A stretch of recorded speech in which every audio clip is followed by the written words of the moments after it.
Welcome to the Stoa. The Stoa is a digital campfire where we cohere and dialogue about what matters most at the knife's edge of what's happening now.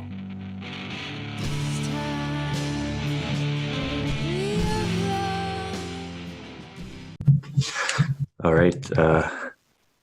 So as I was just saying before I pressed record, I thought it'd be cool that we start this conversation by having a guided, meditation or breath work led by you.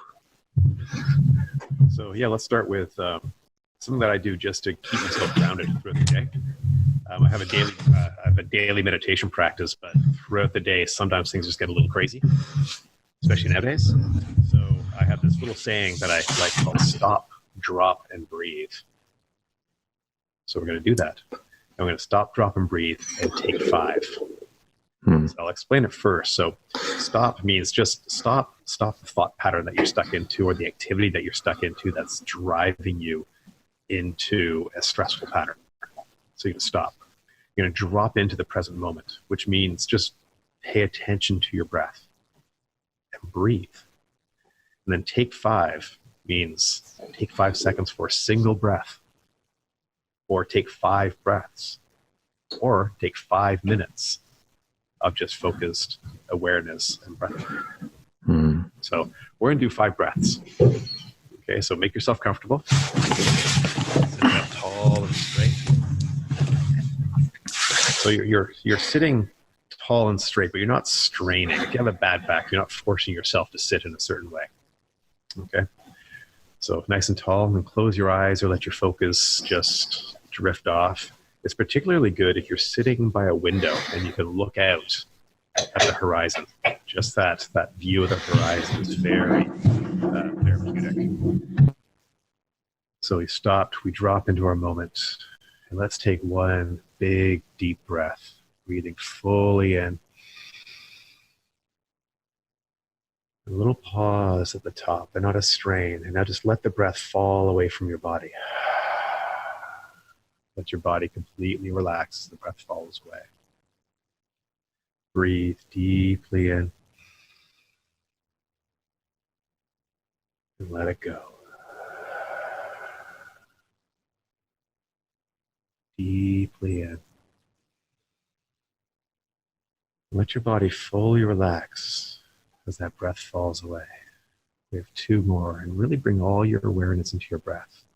Feel the rush of air into your body, the expansion of your lungs and ribs. Little pause at the top, little buzz, and then relax as the breath falls away. And feel that calm ripple through your body. One more breath, deeply in.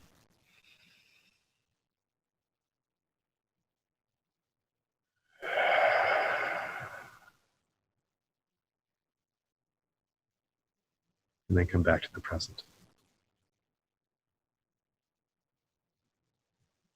And just sit and observe any feelings, any sensations in your body.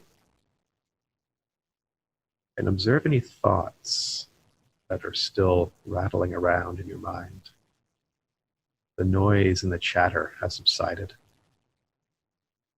And you're just with your true thoughts, the ones that matter in this moment.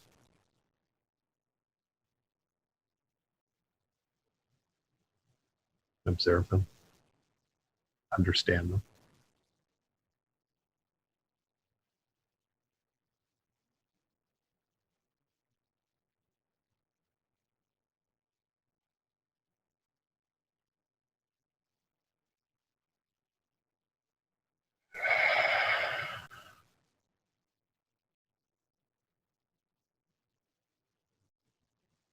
Then you can open your eyes, come back to the present. And that is my quick trick into dropping into the moment.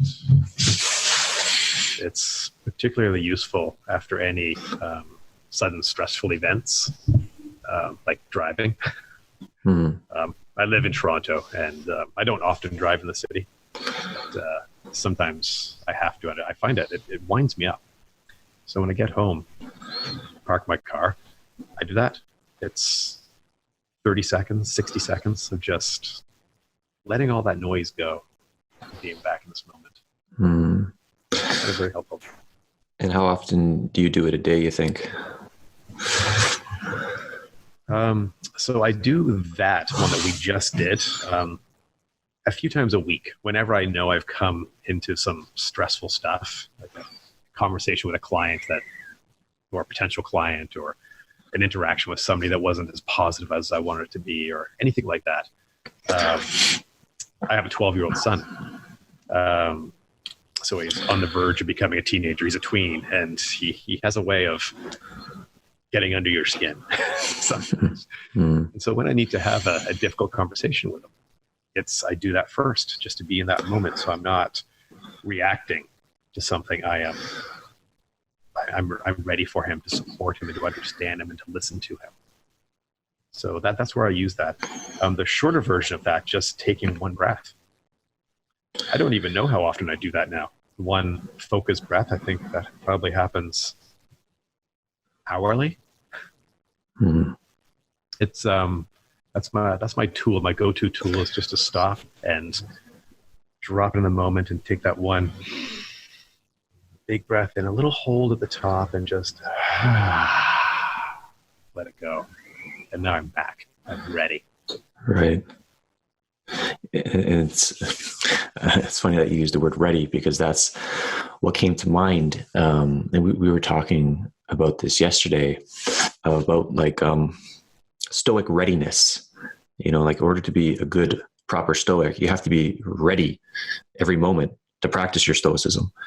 And, you know, the Roman Stoics, they kind of use the metaphor of practicing your philosophies like preparing for the Olympics. You know, it's like you got to really always be on.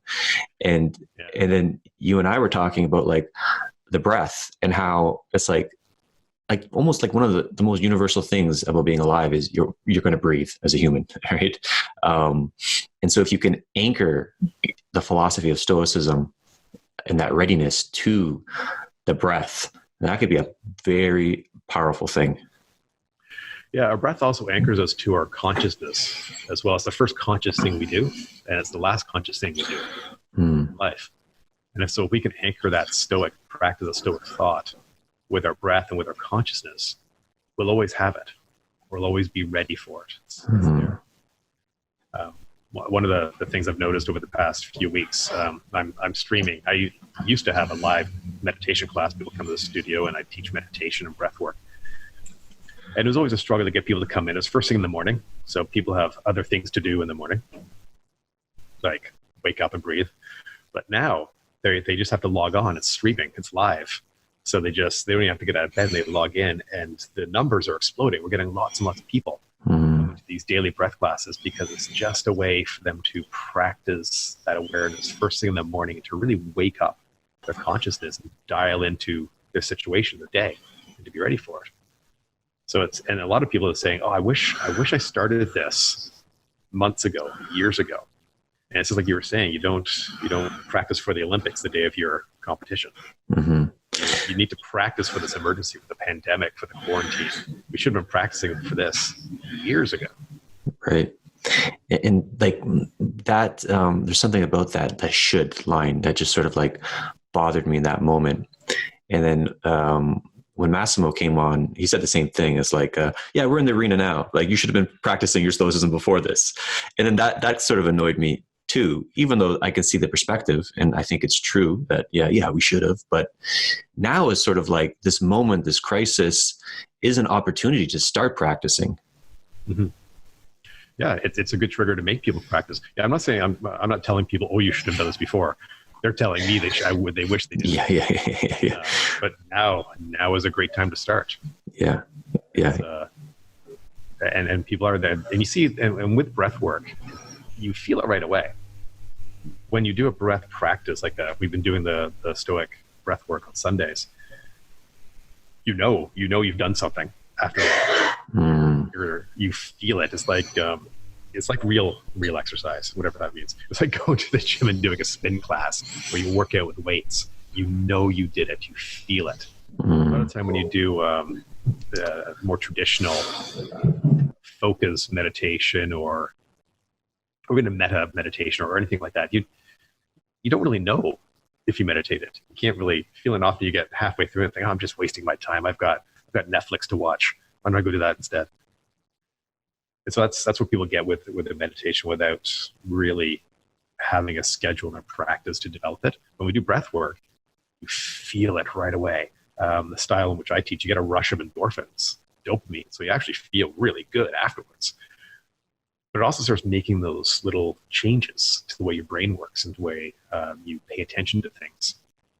And the more you practice it through breath work, the more you become aware of your breath. And because you're anchoring that breath as this tool to access your Stoic practice, it's there for you. It's always there. And when you have these other little tools like the stop, drop, and breathe, when you know you've just had a stressful event, and so you're going to use your breath, well, now there's a feed onto that too, because now you're paying attention to stressful events.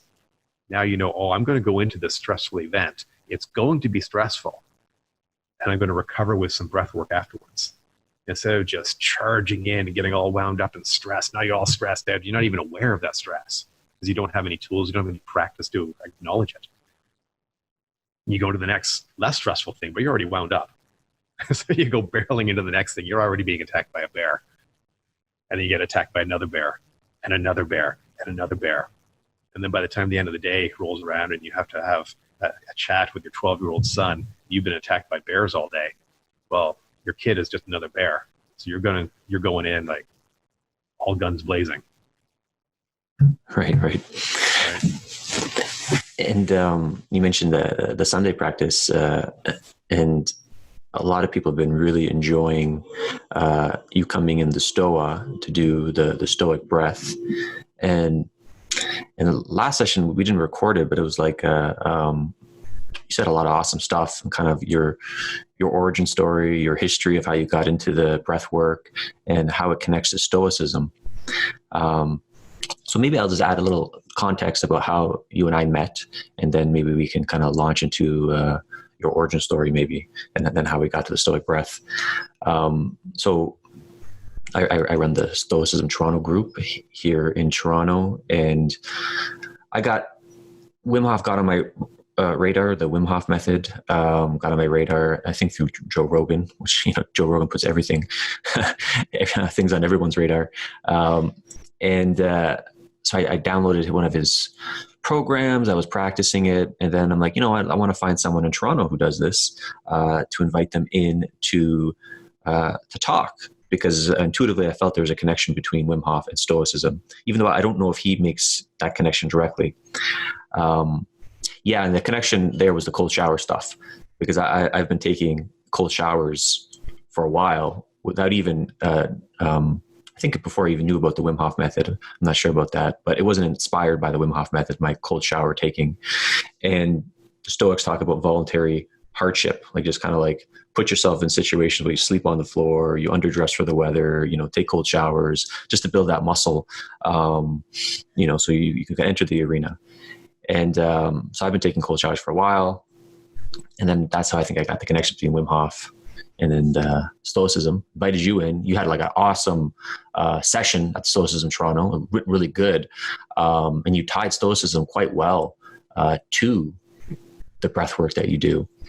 And we stayed in touch. You came to speak at the Stoicon conference in September, which is on the YouTube channel, which is a great talk. It was a beautiful kind of experience, just seeing all these Stoics in the audience closing their eyes and breathing together. And then, and now you're a regular facilitator at the Stoa on Sundays. So yeah, feel free to fill any gaps there that I might have missed, but I'm very curious to hear again. And I'm sure the people listening would be curious as well to kind of hear your origin story of how you got into breath work, and then maybe how it relates to Stoicism. Mm-hmm. Yeah, I always considered myself to be a Stoic because I didn't know what a Stoic was. I thought Stoicism was just don't have emotions, shove those down and to be Stoic. But I realized after I met you and I read a little bit more into it, that was a small s Stoic. And but I had become, as I had discovered breath work and the Wim Hof method, I had become a large S Stoic. as I understood more and more what Stoicism was. But I had been practicing Stoicism all along, going back in my quite a ways, a while. I was a wilderness guide. I've always been into wilderness tripping, camping, canoeing, rock climbing, all that kind of stuff. And it's hardship. When you go camping, when you do a 2-week backpacking trip, that's hardship. You're putting yourself into difficult, unpleasant, often miserable experiences. Hiking all day with a backpack on, sore feet, sore back, not very good food, but beautiful sunsets, beautiful fresh air. So you go through these hardships in order to experience something greater in life. And you go through these hardships so that when you return home, your home is that much more comfortable. The comfort of home is a pleasant experience. So I always had that lingering in the background. But all through my 30s, probably all through my 20s, but I wasn't really aware of it. But as I got into my 30s, I was developing an illness. I was becoming very, very sick. And I wasn't sure why. I was a sponsored athlete. I used to do multi-day adventure racing. It was more putting yourself into discomfort. And every training session I did, it took me longer and longer to recover. My body was breaking down. My digestive system was failing me. I couldn't sleep properly. I had aches and pains all over my body. And my doctor said, you're just getting older, slow down. I was in my early 30s. I didn't think that was it. Surely not. So I changed the way I was exercising, changed the way I was eating and sleeping and looking after all these things. And every little thing made it a little bit better. But then I got worse and sicker and sicker and sicker, and I didn't know why. And I was a personal trainer at this time. So I was doing all the right stuff, but I was still getting sick. And it just kept getting worse. And then one day in my early 40s, I found myself lying in a hospital bed, Mount Sinai Hospital in Toronto. Very sick. My body was in agony. I could barely move. All my joints were inflamed, and my heart was in atrial fibrillation. It was bouncing around in my chest, and I couldn't catch my breath. And the doctors were getting ready to shock me back into sinus rhythm. They actually brought the crash cart into the hospital room, and I was looking at it going, holy crap. I'm like, this isn't right. This isn't supposed to be happening to me. And it was right at that moment that all these alarms went off in the emergency room, and the doctors and nurses were running back and forth, and they were wheeling in all these people who had just been in a bar fight, and there's like all sorts of lacerations and arterial bleeds everywhere. And so I was put on hold. I was stable enough. And I was lying in this hospital bed, and I actually said out loud, I'm not sick. And it was at that moment where I said, I'm not sick, that my heart was clicked back into sinus rhythm. And I was fine. I caught my breath and I felt better. And the doctors came and checked me out, and I was discharged from the hospital. But I went through this round after round after round of testing to see what was wrong with me. And they finally found out I had some sort of runaway inflammatory disorder that they call non-specific rheumatoid arthritis, which is not a thing. But they had medication to control the inflammation in my body. They didn't know what was causing it. But here, have some medication. And that wasn't good enough for me. That wasn't the answer I wanted. I didn't want to identify with just being a sick person. Here's your pills, and that's the rest of your life. And so I was looking for another way forward. And that's when a friend of mine introduced me to the Wim Hof method. And I looked at it. I'd seen Wim Hof years ago. I saw this documentary about this crazy guy who ran a marathon in the Arctic with just shorts on. He was barefoot, bare-chested. I think he may have had a hat. He may have had a toque, but he had just shorts, barefoot, ran a marathon. I thought, that's pretty neat. I like the cold too. I go winter camping. I like the cold. It feels good. And so I watched more documentaries, and I downloaded the app. And finally, after weeks of just looking at it, feeling sick, I sat down and did the breath work. Took a big breath in and let it go.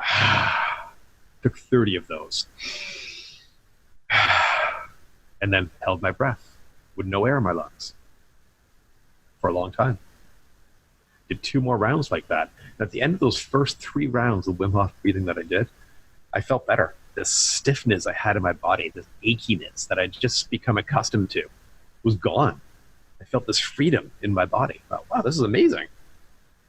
So I got deeper into it, started this daily practice of rounds of breathing in a cold shower, rounds of breathing in a cold shower, day after day after day. I started feeling better and better and better. I downloaded an online program, the 10-week program, did all those, working up to doing a 10-minute cold shower, and then filled my bathtub up with cold water. I felt really good. Wow, I gotta do more of this. I need to teach other people this. So I went and did the advanced Wim Hof course in California. And it was there that I was doing this, and I started to feel, we did some very, very deep breathing and different guided meditations with it. I started to feel something happening. Going, what's going on? I feel funny. I feel like there's something bubbling up inside of me. Didn't really know what it was. But then I got, after that 2-day advanced course in California, I was accepted into the instructor master module. And it was between those times that I started to notice that I was behaving differently. I was starting to feel different. I was starting to understand things about myself differently. I couldn't quite put my finger on it, but I was starting to feel different. And I was realizing that, yes, the Wim Hof method healed my physical ailment of this runaway inflammation problem. But looking back, I realized that I wasn't suffering from a mental illness, but I didn't have mental wellness. I always had this sense of dis-ease about me, this agitation, this anxiety.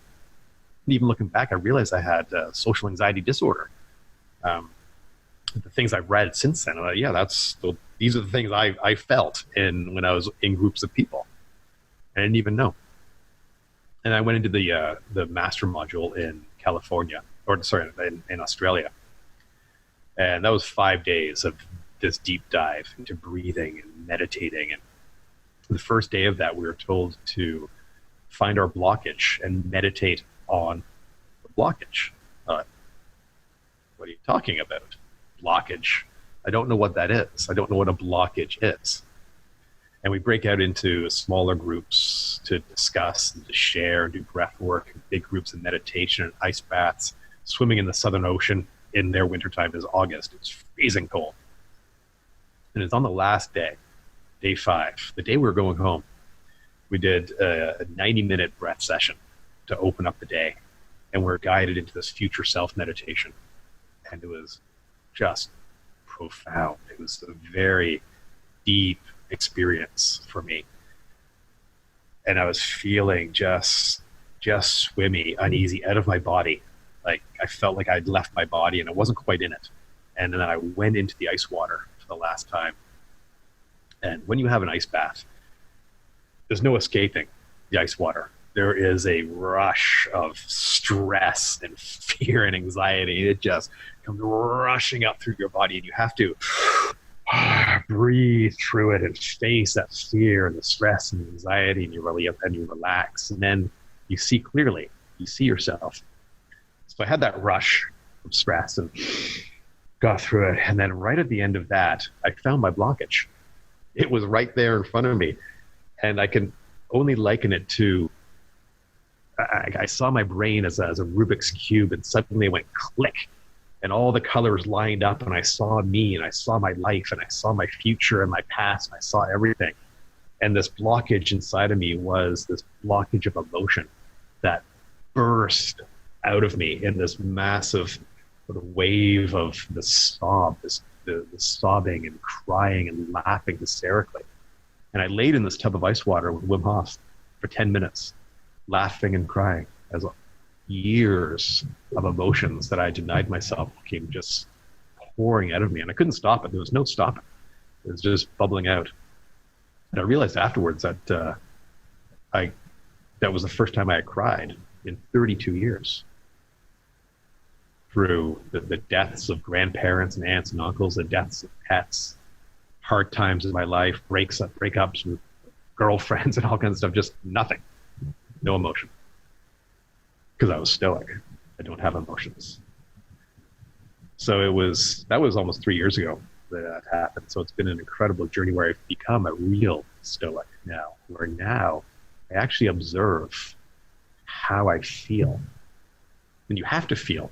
To be able to understand your feelings, you have to be able to feel and to recognize what those are and why you have those, and to understand what a primary emotion is and what a secondary emotion is.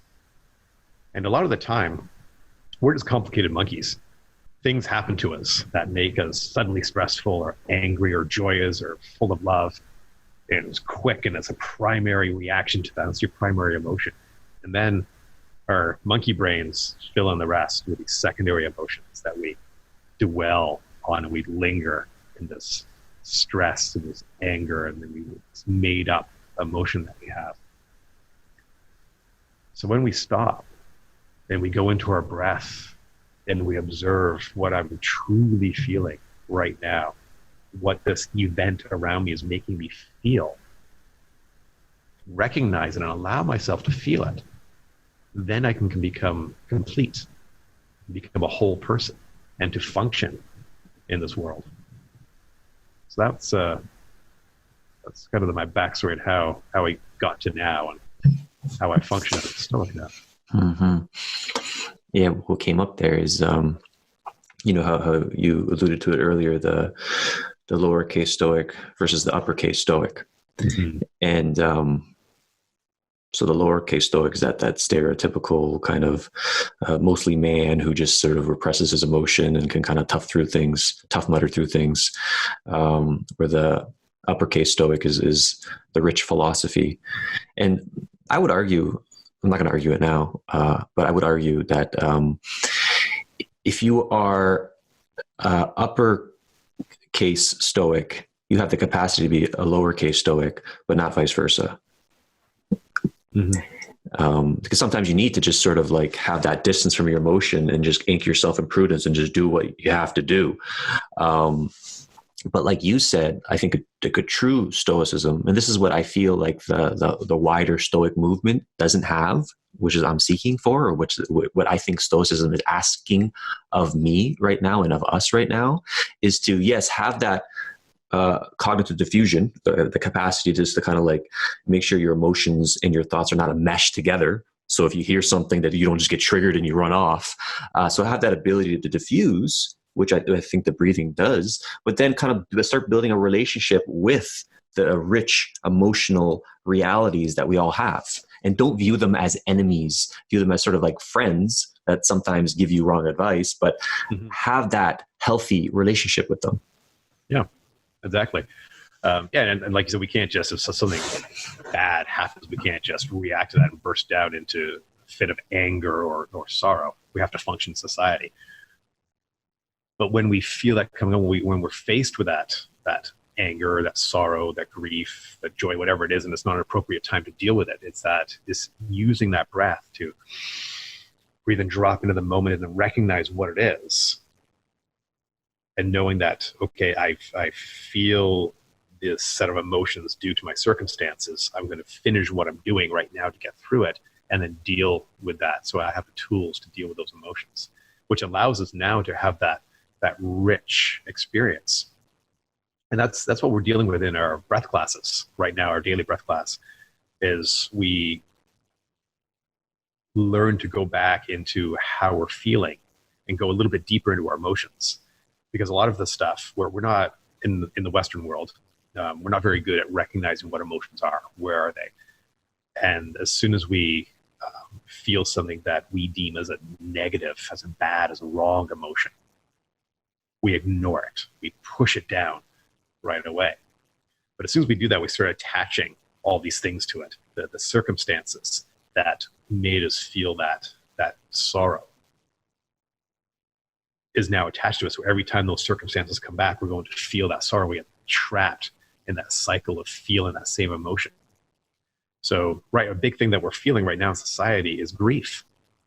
We're feeling grief for the loss of our society, the loss for our routines. And I won't say preemptive grief on what's going to happen next.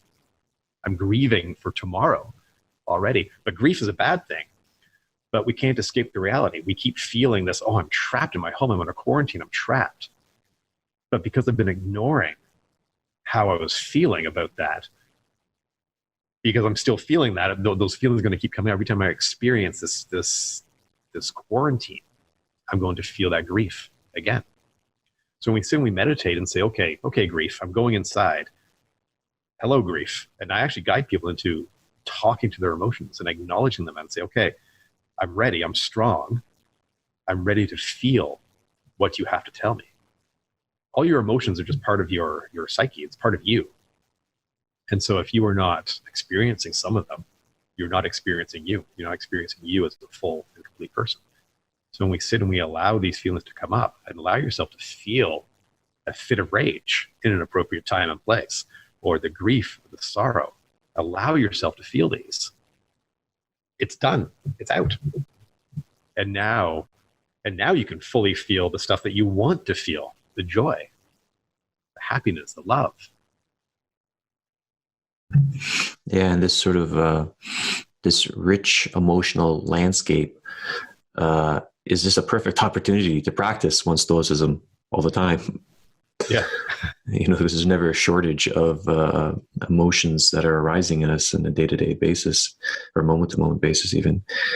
So something else was coming up because I notice a lot of people who, I guess when they encounter Stoicism, they're like, oh, they're just like, they feel a resonance with it. Like, oh, I've already been doing that in some extent, right? And it's people mostly in maybe extreme sports or like the wilderness training or like kind of like maybe a lot of doctors and entrepreneurs, like people who have military, definitely military, when there's like high risk, high uncertainty.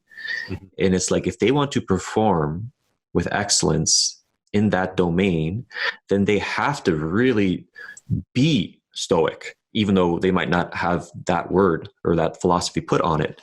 Mm-hmm. But it's, they're just being stoic, not just, but sometimes they're just being stoic in that domain, mm-hmm. like domain of going to war, domain of going to the hospital or whatever they're doing. And where Stoicism is interesting because it's like what they're doing in that domain. It's like that local domain is globalized for your whole life. Mm-hmm.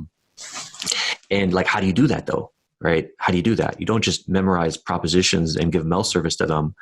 It's like Epictetus says, it's like, don't explain your philosophy, embody it. And what I really like about this particular practice of the Stoic breath and breath work in general, because it's like, it anchors you in the breath and you're always breathing. So it has that opportunity to globalize the philosophy to every moment. Mm-hmm. Yeah, that moment you're talking about with extreme sport athletes, military doctors, they're experiencing flow state, right? When they get deep into that moment of just performing, it's flow state. Everything just happens perfectly. And we can measure flow state. When you're in flow, you actually turn off your prefrontal cortex and you just go, you just act, and you see your entirety and you see it moving and flowing. And we experience the same thing when we do breath work. When we do that deep rhythmic breath pattern that we do, we start to go into temporal hypofrontality. That's what it's called. It's where you shut down the front part of your brain. So through a conscious breath practice, we trigger ourselves into flow state, which is what these extreme athletes are doing. But because it's our breath and we're in control of it, when somebody is skiing down the side of a mountain, they're not consciously in control of the experience. It's a subconscious control. It's happening quicker than their conscious mind can control it. Our conscious mind experiences the world just a fraction of a second behind it actually happening. We have to think about it before we experience it. When we're in flow state, that is our body. We don't have time for that. So our body's just acting. When we go into our breath practice, we are consciously going in to that flow state.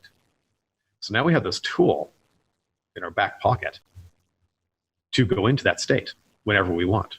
We can trigger that flow, which allows us to be stoic in those moments. And I'm wondering, maybe this is an open inquiry for both of us to go down, but like those anti-flow moments, it's a tortured way to put it, but I think, what I'm trying to gesture towards here is that like those performance athletes who are in that flow state, in that domain. And then if you can manage to anchor yourself in the breath and then engender a flow state. But there is some aspects where it's like, it just feels like you're not in flow. You're like imprisoned in a way. And what do you think is going on in those moments? If you can find, maybe we can tease out some kind of universal aspects of them.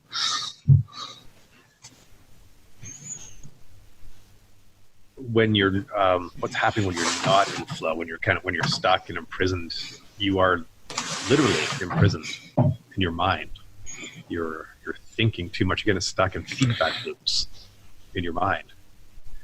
And that's often happening when part of our brain called the amygdala, that is our fear sensing part of our brain. And it's either sensing fear or it's not sensing fear. It's on or off. There's no, grayscale of fear in your mind. It's either you're being attacked by a bear or you're safe around the fire. That's it. And when you're being attacked by a bear, that's supposed to trigger flow state. That's supposed to trigger you into that action to just get things done. But there's no bear. It's just your email going off. It's just you looking out the window and knowing you can't go outside. So there's no action to be had. So now you're imprisoned in this fear response, which triggers all sorts of thoughts, all sorts of feedback loops within your mind of creating things to worry about, dwelling about things in the past, just being agitated, not knowing what to do with your body. And a lot of people are feeling this right now when you notice that you are craving potato chips more than you used to, drinking more than you used to, drinking alcohol more than you used to, not being able to sleep properly at nighttime, staying up late, binge watching Netflix because you don't want to go to bed, because when you go to bed, you're not going to be able to sleep anyway. Right? That's that feedback loop taking over and stopping you from performing because you're not noticing it. You're not being aware of what you're feeling. Using that breath as that trigger to activate that next stage. So you've got the fear when you're about to ski off the side of a mountain. That's like even the most talented skier who does that all the time. That's fear that drives that response to perform versus jumping out of an airplane. That's not. I've gone skydiving. It's not a pleasant experience. It's a very fearful experience, but it's a rush of good feelings at the same time because it triggers that flow state. When a doctor is about to cut somebody open and do open heart surgery, I can guarantee you there's a moment when he's about to do that she thinks, oh crap, what am I doing? There's a moment of fear, and then it's triggered into that flow state to allow things just to happen. But we don't have the action present in our lives right now. When we do our breath, we trigger that temporal hypofrontality. We trigger the flow state in our mind. We change the way our brain's working to drop us into flow state so that now we can use that fear, that anxiety, that reaction in our amygdala to say, okay, let's drop in the moment and have a look. See what's going on in there. And then we can look at the fear within us, the sorrow, the grief, anxiety, the stress, whatever it is, and say, hey, how are you doing back there? How are you feeling? Say, oh, you know what? It's going to be okay. You're feeling this because of this. You're feeling this anxiety because you have to go to the grocery store tomorrow and you don't have a face mask. Right? You can find the answer to where those feelings are coming from and understand them. Right. And then once you feel them and acknowledge them, you can then move forward. Yeah. What's coming up is that it's like, the Stoicism is commonly said to live in accordance with nature. That's like the purpose of Stoicism.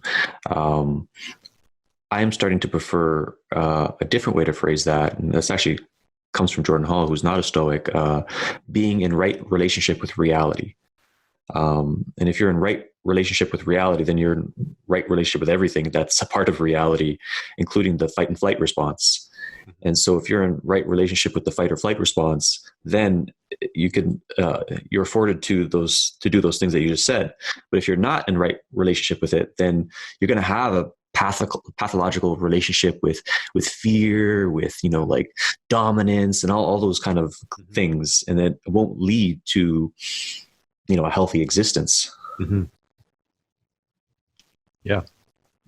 In fact, it'll lead to more of that. Yeah. Right? In yourself and others. Yeah. And then you spread it around. Yeah. Emotions are contagious. Right. It's I saw there was a little YouTube thing that went around a while ago where these people were sitting in a subway car in New York, I think, and they started to laugh. And pretty soon the entire subway car was laughing. Mm-hmm. It was all contagious. Right now, people aren't probably sitting in subway cars, but everybody is feeling this stress, this anxiety. And these people when we had offices to go to, and the dark cloud person came in, you feel it. When they walk behind you, like, oh, dark cloud is here. You feel that the negativity and the drain on you. Everybody is feeling that dark cloud right now. So you're passing it to your spouse and to your kids, and they're passing it back to you. Yeah. You're waiting in line to go to the grocery store, and everybody has this dark cloud hanging over them. They're giving it to each other. But we can turn that around. If you recognize that, if you know it's there, and you're feeling angry and upset and scared, but you also know that you can feel joyous, gratitude, and love. Right. Capacities within you. So you can feel gratitude for having a safe home, living, to have food, to have your health. You have all these things to be grateful for. And so you can practice feeling those. And so that becomes your dominant emotion that you feel. The more you practice that. So now when you're standing in line, you're the one who's shining brightly and passing that on to other people. Yeah, that state of serenity.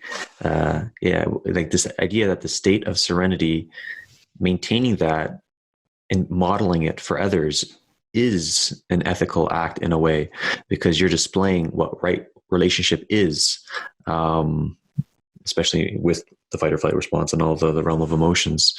And I'm reminded of my wedding day about almost 2 years ago now. I got married in Ireland. It was just me and my wife. We just kind of liked it. It's not an elopement. Everyone knew about it, so it's not an elopement, but it was a destination wedding, just me and her. And we got married in this little small Irish town, in this like really old church.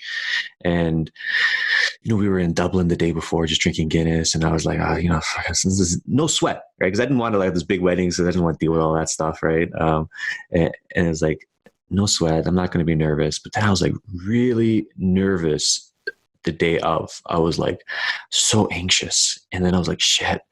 And then I saw the priest came. Right. And then he just, he had like a weird presence about him. And he just like looked at him and says, no worries, Peter, no worries, no bother.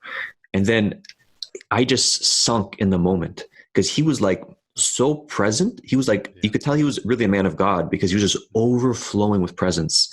And then just when he said that, when I had contact with him, I just sunk in the moment, like he infected me with the moment. Yeah.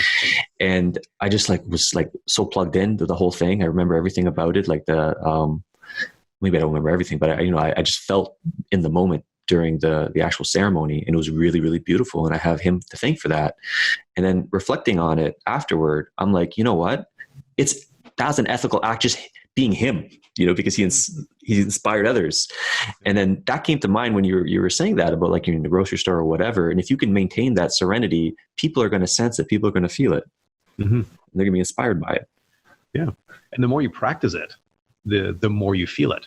We, just like with insulin, when you eat sugar, you release insulin, and insulin helps the sugar get into the cells. But the more you have of that insulin, the harder it is for the cells to work with it. So all of our cells have receptors to feel things. We have neuropeptides, or sort of the molecule of emotion. We have an emotion, we release a neuropeptide of that emotion. So if we feel stress a lot, we release a lot of stressful neuropeptides. And so our cells in our body become very good at feeling stress. We develop more receptors in our cells to feel more stress. Mm-hmm. And so because we have more receptors to feel more stress, we want to start to feel more stress to feed those receptors. And so we get more stressful, which makes us want to have more stress. Mm-hmm. So the emotion that we focus on more is what we're going to feel more of, and we become better at feeling it. So when we practice gratitude's meditation, where you just sit and think, what are the things I'm grateful for? At the end of your day, before you go to bed, you open your journal and you write the 5 things you're grateful for today. And you do that all the time. Every day you practice gratitude. Pretty soon you start to become better at feeling grateful. And because you're better at feeling grateful, you start to feel more grateful. So therefore, you get better at feeling grateful or joyous or more loving.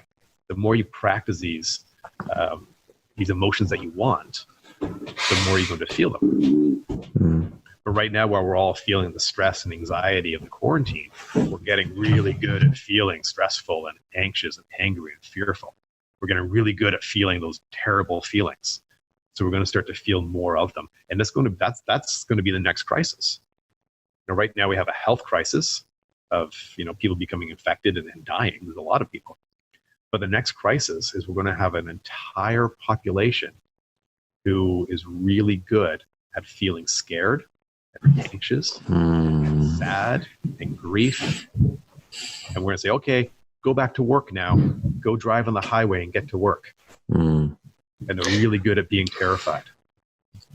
That's going to be the next crisis. And we're going to see a massive spike in youth mental health problems, suicides, marriage breakdowns. Yeah.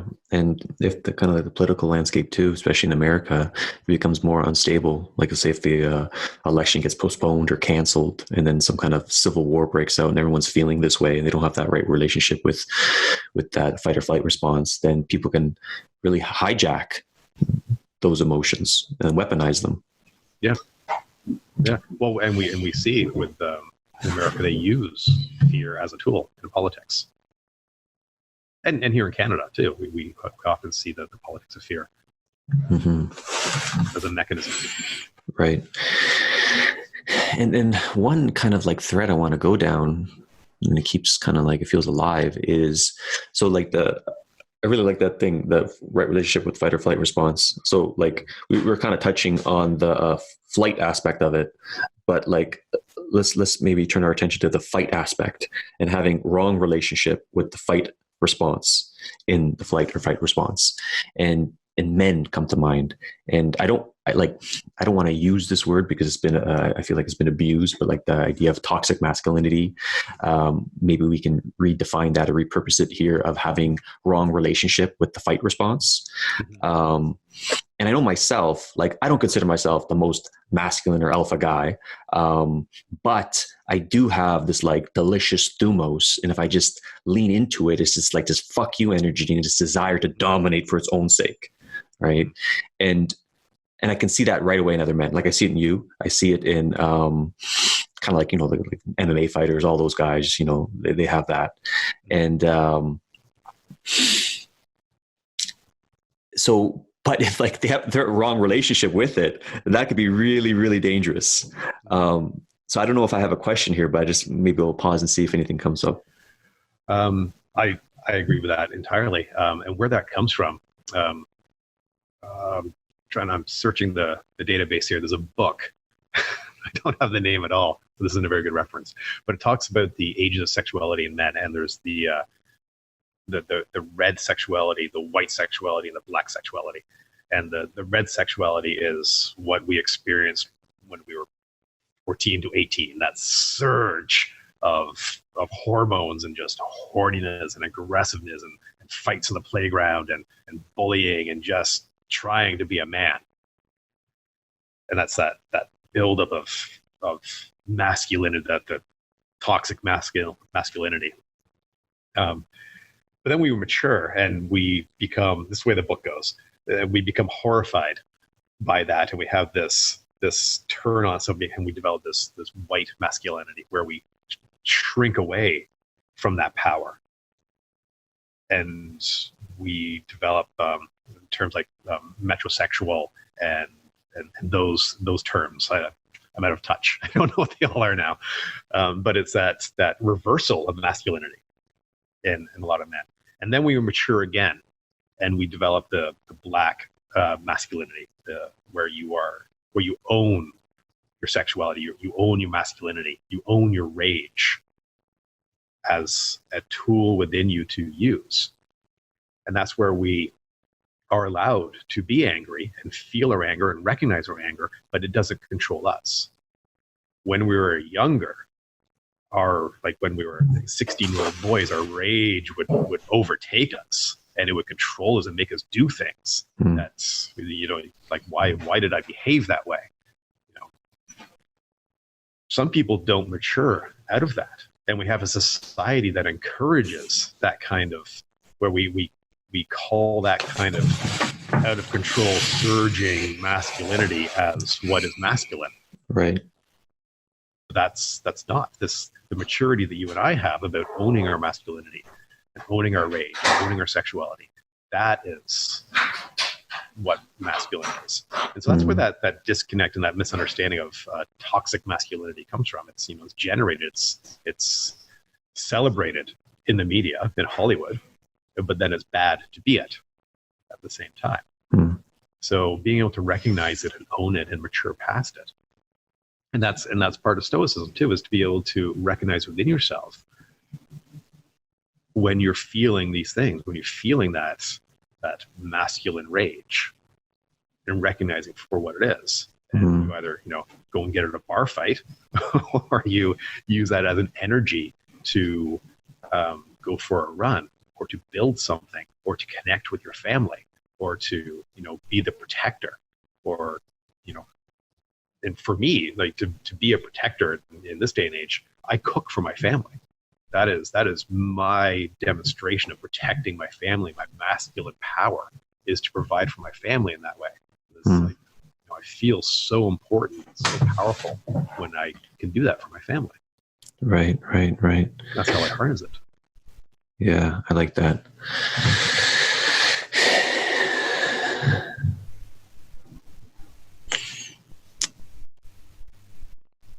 There's a few threads that were coming up, but they're slipping my mind.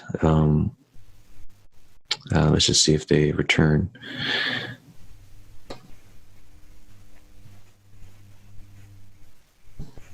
And it's funny, like practicing Stoicism. So I'll just explain what happened to me right there. Like I had all these, like, when you were talking, right, I had this like thread that came up, like, oh, this is so good. And I kind of bookmarked it, but my mind just went blank. Right. And then this happens, me all the time. Yeah. And this happened like a few times before in podcasting. And then there's that judgment mode that kicks in, right? Or it's like, oh shit, this is going to be stupid or whatever. People listening to this. And then like, there's a fear. Then I ask us a stupid question just to kind of like, then it goes back to artificial mode. But what's so delicious about Stoicism, it's like an opportunity just to kind of pause and recognize and call attention to that. Like there's an opportunity to practice, to feel into that judgment that was just arising, feel into that fear, feel into that desire to rush into a boring question just to keep the ball rolling because, we're in an interview here. So move along. Yeah. And then I want to see if I can kind of find that thread again because it was so good. But this idea of truthfulness too, I want to get your thoughts on this. Just being truthful with what's alive right now. Because if you're not, because I was just truthful with everything that just occurred about, me losing my thought and then the judgment, all that stuff. And because being truthful kind of returns you to the real in a way. Like I feel like real shit's happening right now between you and I in this conversation. And if you kind of lose access to that, if you get tempted to bullshit, if you get tempted to lie, then how could you be in right relationship with the moment? Yeah. So I'm curious if anything comes to life to you when you think about truthfulness. Yeah, there's a lot to unpack there. My take on truthfulness was always, it's just easier to be truthful. I'd heard something. What was the expression? Something about telling a lie. Every lie you tell, you have to remember two things. Because you have to remember the lie and you have to remember the truth. Right. It's not doing justice. There's a very eloquent way to say that. And I can't remember. Yeah. Right. But yeah, being truthful is, well, I think if you're not truthful, if you're not a truthful person, if you tell, let's imagine you were a world leader with orange skin and you weren't very good at telling the truth. You're not telling the truth to yourself. That's like liar. People who tell lies, they lie to themselves all the time. That's where the lie comes from. Right. So I think if you're truthful with yourself, you'll have no choice but to be truthful with other people. And by that I mean like recognizing things within you, recognizing what we deem negative thoughts and negative behaviors and negative beliefs. When you're truthful to yourself about possessing these things, right, to recognizing them and allowing yourself to feel things that you don't want to be truthful, that's going to ground you and make you a more powerful person. And so if you're a powerful person, you're not going to be fearful. You're not going to judge. You're not going to judge yourself for losing your train of thought. You're not going to be intimidated by asking it, by thinking this is a stupid question. Right. If you're powerful in yourself, if you are sure of yourself because you are truthful with yourself, then there are no stupid questions. Right? If you and I do that. I'm the one who asks all the questions when I'm in a meeting with people, and if I don't understand something 100%, I'll just ask again. Say, "Well, can you explain it to me again? I don't understand." And you can feel other people around you going, "Oh, thank God somebody's asking. I don't mean one." But yeah, I don't judge. I don't judge myself based on that. And I don't judge. I think I used to, but I don't think I used to. I did. I used to for sure. I used to have a very fixed mindset that, if I don't know something, I must be stupid. Right. Instead of, if I don't know something, I just have to find out what it is. I don't know. Yeah. And own up to it. Yeah. Yeah. It took me a long time to learn that. And that's. Yeah. Go ahead. So I think that comes from being truthful with yourself and understanding. Yeah. It's that deeper understanding. And we're coming up to the hour mark shortly. And yeah, like I do agree with that. Like you got to be truthful with yourself in order to be truthful with other people. But I also think it goes the other way as well. Like in order to maintain the fidelity of truth with yourself, you have to be truthful with other people and allow and be receptive to other people's truthfulness, because, you'll just get hijacked by your ego or your blind spots, or you get too arrogant thinking you know all the truth. And it's like other people's truthfulness shines light on you, and then like risking being truthful in front of other people. It's like a brotherhood of truth in a way, right? If you want to have that masculine. Yeah. If somebody tells you something about yourself, if somebody gives you some feedback about you, and that hurts you, that hurts your feelings, or you like get angry at it, you're not angry at the other person. You're angry at yourself, because that's a truth that you denied yourself.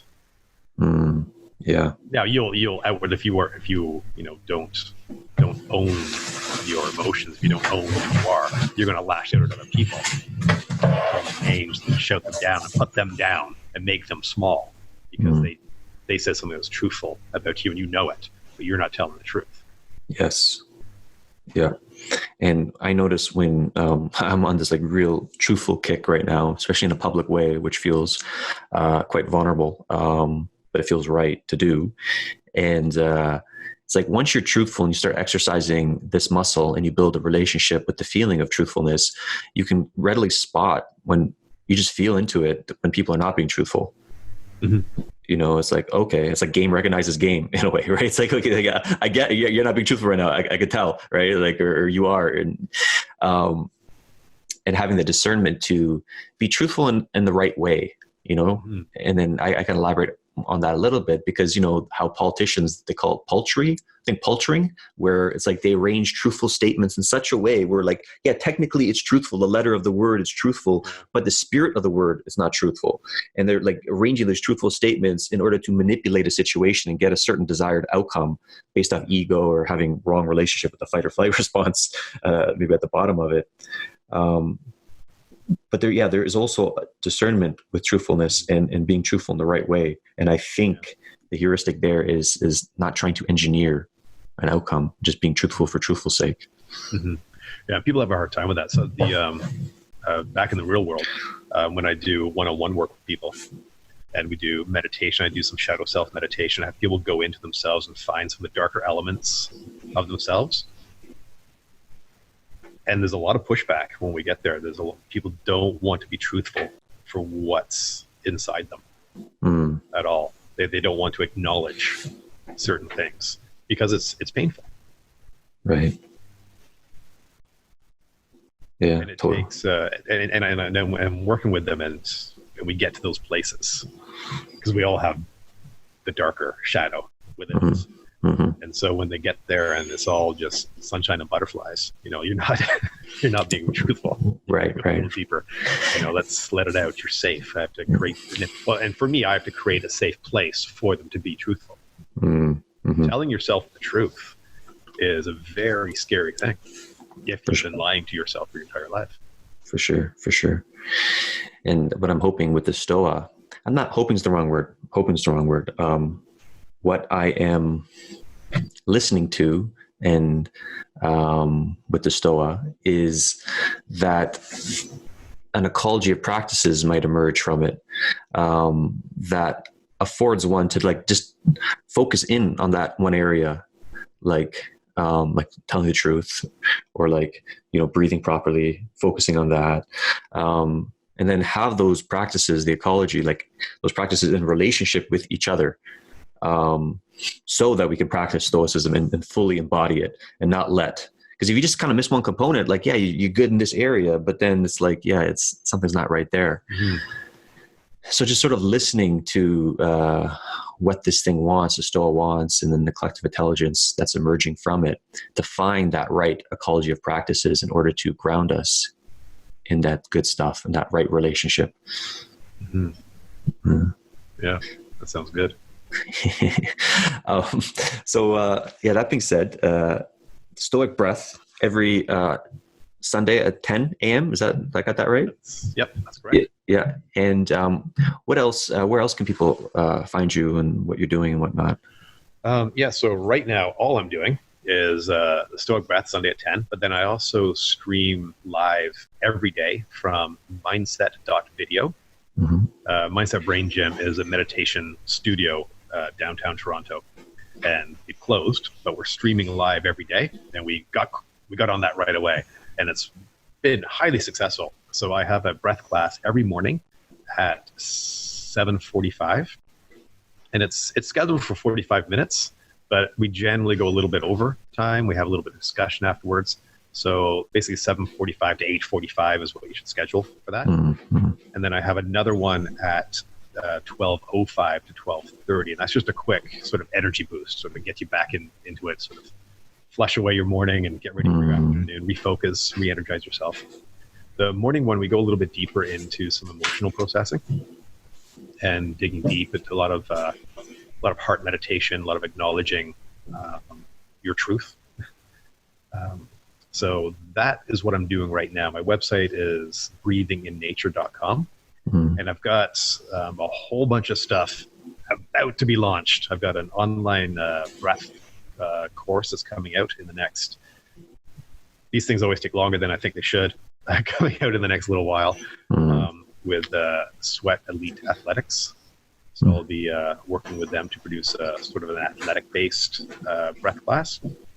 And then I also have another recording, just a meditation recording coming out. So it's going to be available on Bandcamp, which is just anybody who has done the Stoic breath on Sunday, it's like that, but just a little bit higher quality. Well, I got a proper recording of that. We have some musicians that I'm working with, so we've got lots of rhythms and cool. and some really beautiful music with it, with my voiceover for that. And when that goes well, I'm going to do the next one and the next one and the next one. So we'll have a whole series of recorded meditations for accessing different things that we do: gratitude, heart, metta, do a future self meditation, a shadow meditation, so all sorts of stuff like that.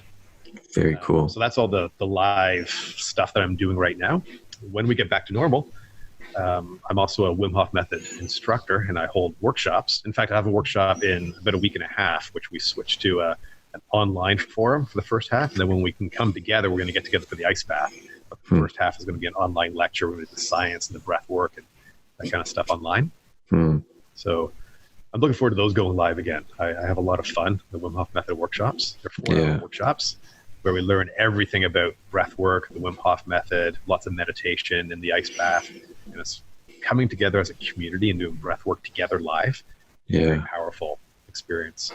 For sure. And then I also do my wilderness trips. I take people out into the woods where we do some interesting guided experiences in the woods.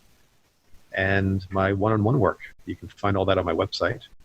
So I do one-on-one, day-long sessions where we do a lot of breath work, manual therapy as well. I'm a fascial stretch therapist, so I use fascial stretch therapy to help release tension and emotion and trauma in people's bodies. Through breath work and meditation, we focus on what that trauma was to release it and go deep into the body. Very cool. One-on-one work with people. Yeah. Awesome. Yeah. I'll put all that in the show notes, and just maybe send me some links to the stuff I might have missed, and then I can add it. I'll be throwing this up on the YouTube channel, but the podcast has a bunch of listeners. So it'd be good to include it there so they can find you if they're called. Cool. So Steve, thanks so much for coming on. That was awesome. Thank you. That was great fun. Glad we got it recorded this time. The microphone. Yeah.